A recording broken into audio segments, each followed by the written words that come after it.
This episode of the Opie Radio Podcast sponsored by Fume, F-U-M.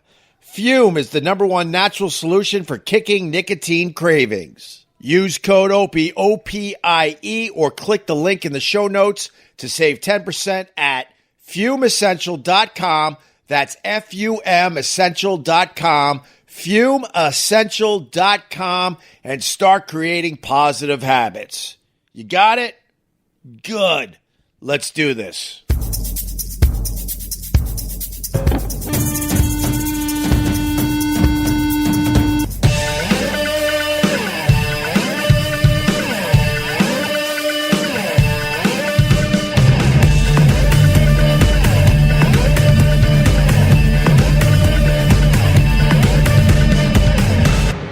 All right, what's going on, everybody? We are live from the ocean, a rare afternoon live stream. Let's have a freaking beer together. I want to say hi to Mark off the YouTube and Steve Marvin. What's up, Steve Marvin and Joey T Show? Scott Watson off the Facebook page, Jen Ferris, Eric Schumann, Steve McCann, Bill Augerman. Oh, my God, everyone's popping in. This is awesome.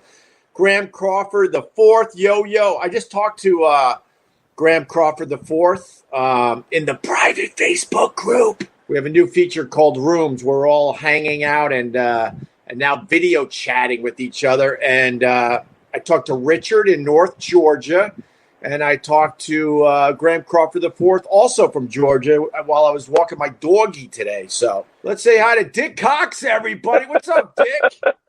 Not much, boss. How's it going? Where are you? You're in South Carolina?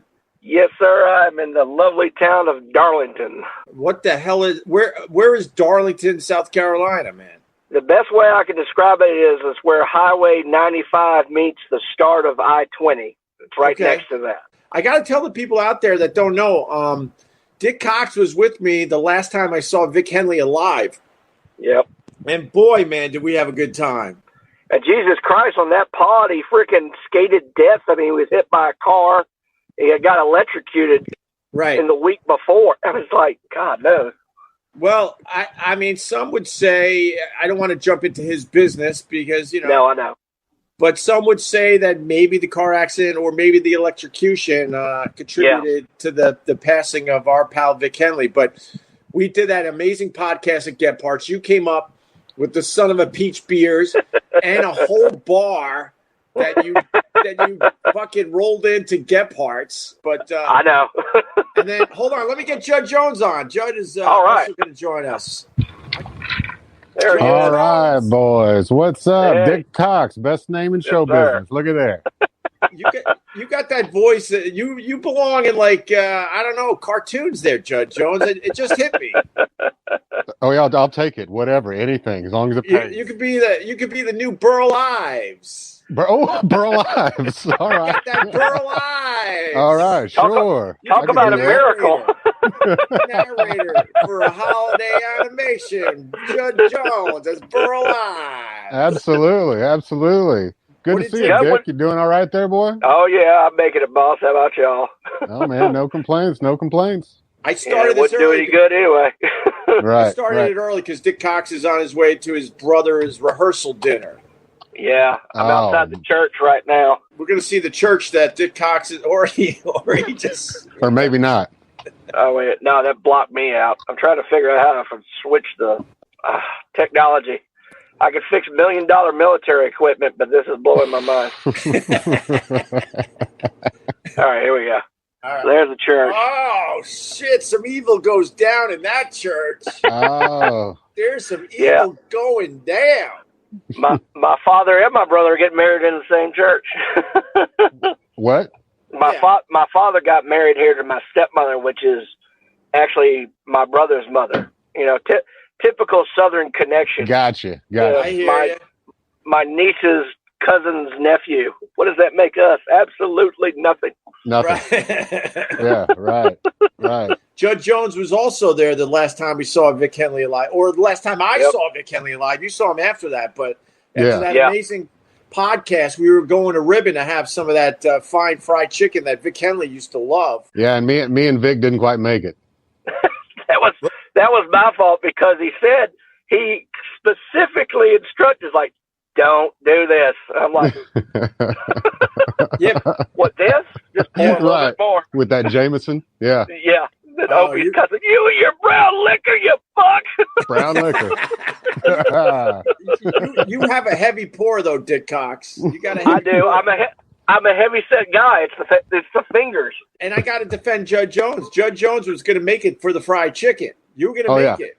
But you decided to be a good neighbor / friend and shove a wandering Vic Henley into a cab as Vic was looking up at the buildings in amazement. And I knew something was wrong when he started looking up at the buildings because Vic wasn't that type of guy. He wasn't touristy at all. But next thing you know, he's like amazed by the big buildings. And he kind of like weakly waved at me as you're shoving him in a cab because, we had a lot of fun at the Get Parts. Let's just put it that way. He lost his walking conviction there for a while. I remember, Opie, you and me were walking ahead, and I think Dick and Vic were walking further back, and they didn't make the crosswalk. and I turned and I looked back and I see Dick standing there, and Vic is just like a baby chick just going in a circle, And I was like, oh, all right, we're at that point now. But didn't he? I think if I remember right, I think he actually had a spot that night at Gotham. Yeah, right? He canceled during the pod. Oh yeah, during the pod because he kept saying something about like, oh, I might have to cancel. And I looked at him at one point and I was like, because Vic would not, the only time Vic would go on stage that I ever saw where he was a little liquored up, if it was like he had the last spot, at the comic strip and he could just do crowd work and all that. Like if he was going to headline, he was, I never saw him drunk when I was opening for him. At one point he said something to me about, he's like, buddy, I might have to cancel. I said, I think you should. It was almost like that part in, Backdraft where the arsonist says, I lost control of my animal. Yeah.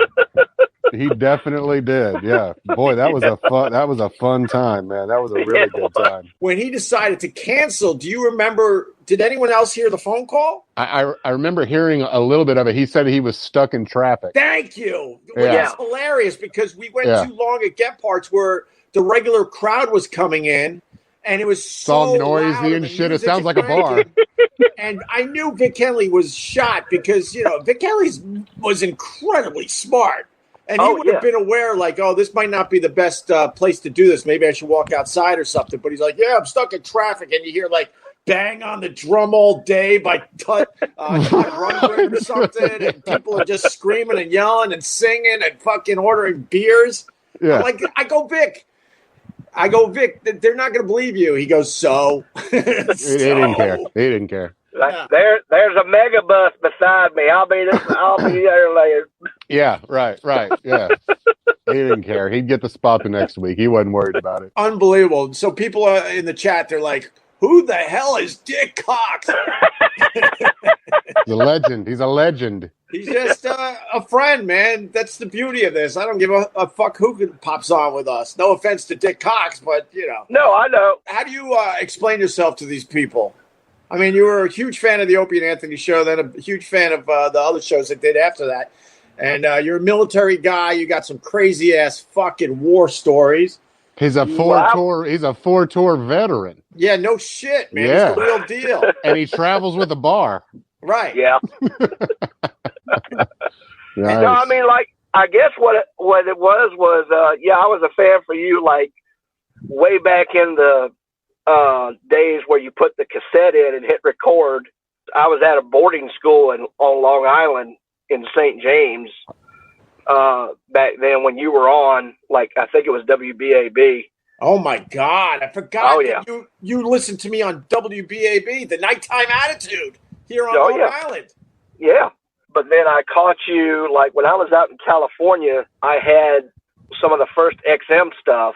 And, I just always been a fan. But when it wasn't until I landed at B&H after I graduated from Columbia working for B&H Photo in New York that, I could call in. So I started calling in, talked to you, Toa, talked to E-Rock, talked to Black Lou, and it was great. And I'm regretting asking the question.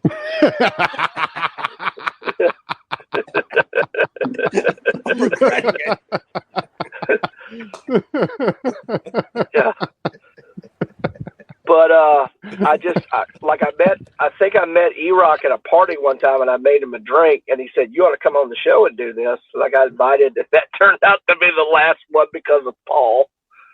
That's right. You were there for our last show. God, you're a jinx, man. I was there for the last show at Sirius XM with Paul, Vic, and Sherrod.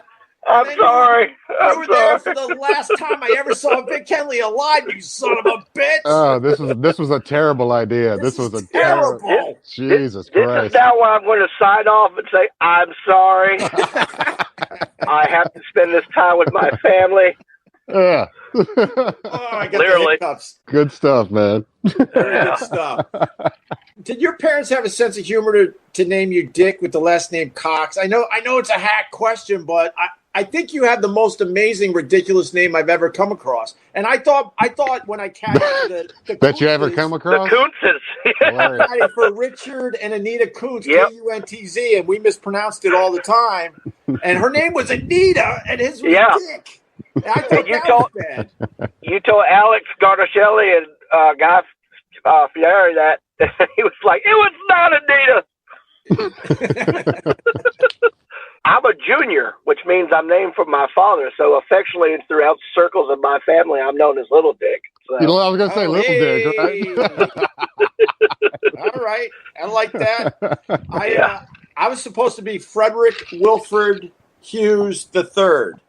And my mom said, nah, and then picked a lame name like Greg. God, she was on the right path. And the only reason I still go by Opie is because I never liked my real name. Right. So do you have to go to the rehearsal? You said you had they're signaling. Listen, boss, I can't thank you enough. I'll try to catch you again. Good to see you, boy. We were able to jump on, my brother.